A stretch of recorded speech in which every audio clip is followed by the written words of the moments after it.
Kita akan belajar dengan tema, Yesus Pemenuhan Janji Allah. Sebelum mulai pembelajaran, bantu dengan subscribe, dan follow akun ini ya. Ayat dan pertanyaan pemantik. Karena begitu besar kasih Allah akan dunia ini, sehingga ia telah mengaruniakan anaknya yang tunggal. Supaya setiap orang yang percaya kepadanya tidak binasa, melainkan beroleh hidup yang kekal. Yohanes bab 3 ayat 16. Jawab pertanyaan berikut ini sebelum memulai pembelajaran. 1. Apa sih pengertian dari janji? 2. Apa sih konsekuensi dari janji? Pengertian janji. Janji adalah pernyataan atau jaminan bahwa seseorang akan melakukan hal tertentu atau bahwa hal tertentu akan terjadi. Sedangkan berjanji adalah meyakinkan seseorang bahwa seseorang pasti akan melakukan, memberi, atau mengatur sesuatu. Melakukan atau menyatakan bahwa sesuatu akan terjadi. Nah, sekarang bisakah kamu mencari contoh dari janji atau saat kamu berjanji? Mengapa seseorang mau berjanji? Karena seseorang ingin membahagiakan orang yang diberi janji. Semakin merekatkan sebuah hubungan. Supaya memperoleh kepercayaan. Konsekuensi dari sebuah janji. Bila janji itu ditepati. Membangun kepercayaan dan menunjukkan bahwa kita bisa dipercaya serta kita bisa semakin dihargai dalam segala aspek hidup kita. Sebaliknya bila janji itu diingkari. Menghancurkan sebuah hubungan, kehilangan kepercayaan, menimbulkan tekanan emosional membuat orang kecewa, reputasi kita menjadi buruk dan kita kehilangan kredibilitas.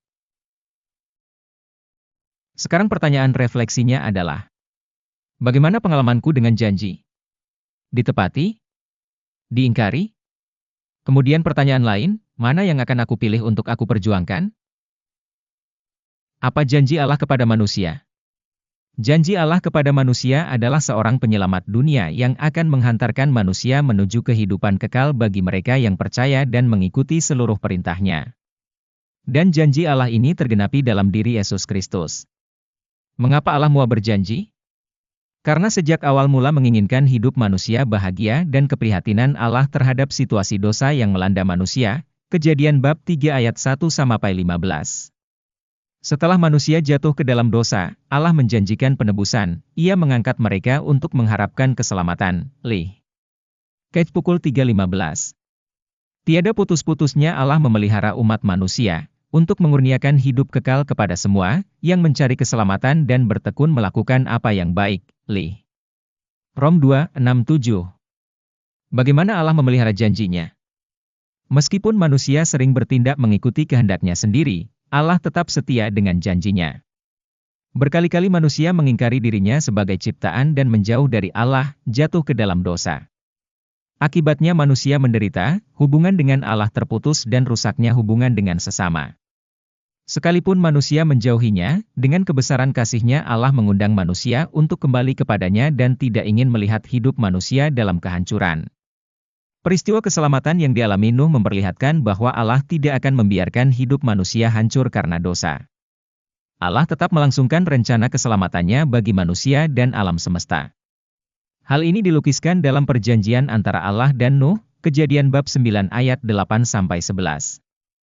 Demikian pula pada saat yang ditentukan Ia memanggil Abraham untuk menjadikannya bangsa yang besar, lihat Kejadian bab 12 ayat 2. Sesudah para bapa bangsa, Ia membina bangsa itu dengan perantaraan Musa serta para nabi, supaya mereka mengakui dirinya sebagai satu-satunya Allah yang hidup dan benar, Bapa penyelenggara dan hakim yang adil, dan supaya mereka mendambakan penebus yang dijanjikan. Dengan demikian berabad-abad lamanya Ia menyiapkan jalan bagi Mesias.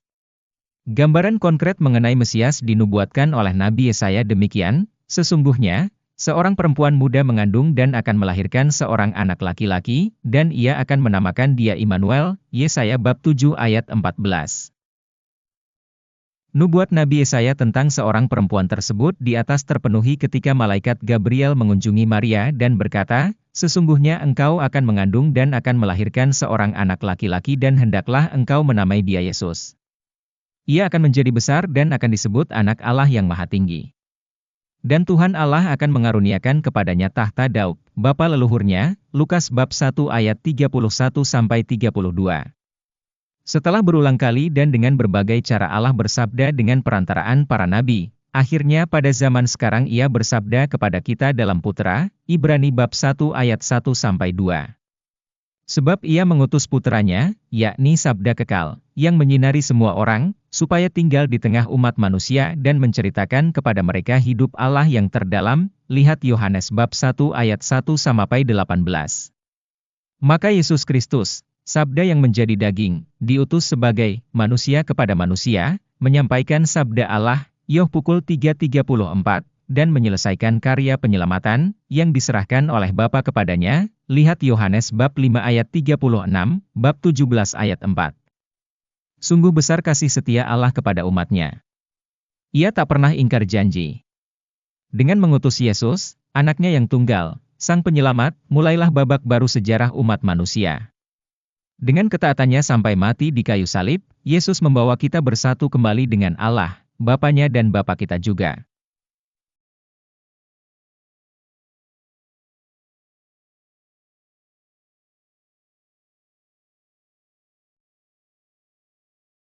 Kesimpulan pembelajaran kita.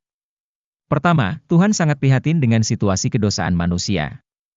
Allah, yang menciptakan segala sesuatu melalui sabdanya, sejak awal mula menginginkan hidup manusia bahagia. Setelah mereka jatuh ke dalam dosa, Allah menjanjikan penebusan, Ia mengangkat mereka untuk mengharapkan keselamatan. Lihat Kejadian bab 3, ayat 15. Janji Allah tersebut diungkapkan kembali oleh Nabi Yesaya. Sesungguhnya, seorang perempuan muda mengandung dan akan melahirkan seorang anak laki-laki, dan ia akan menamakan dia Immanuel. Yesaya bab 7 ayat 14. Ketiga, Allah memenuhi janjinya. Allah tak ingin manusia hancur dalam kuasa dosa. Janji Allah terwujud dalam pribadi Yesus Kristus, Sang Putra Allah sendiri, yang selama hidupnya selalu mewartakan keselamatan bagi semua orang. Ibrani bab 1 ayat 1-4. Keempat, maka sebagai orang yang telah diselamatkan, kita harus memiliki hidup dengan semangat baru, yakni hidup yang sesuai dengan kehendak Allah, meninggalkan perbuatan dosa dan selalu mengarahkan diri pada keselamatan. Sekarang kita kerjakan asesmen pembelajaran untuk tema Yesus pemenuhan janji Allah. 1. Sebagai pengikut Kristus, bagaimana seharusnya sikap kita saat mengungkapkan sebuah janji? 2. Mengapa kelahiran Yesus Kristus disebut sebagai pemenuhan janji Allah? 3. Sikap apa yang harus kita miliki ketika kita sudah menerima penggenapan janji Allah?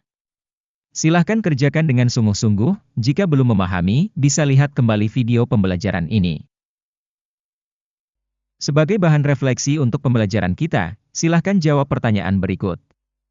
Pembelajaran penting apa yang saya dapatkan sepanjang proses pembelajaran Yesus Kristus pemenuhan janji Allah? Terima kasih sudah belajar dengan tekun. Selamat belajar, Tuhan Yesus memberkati.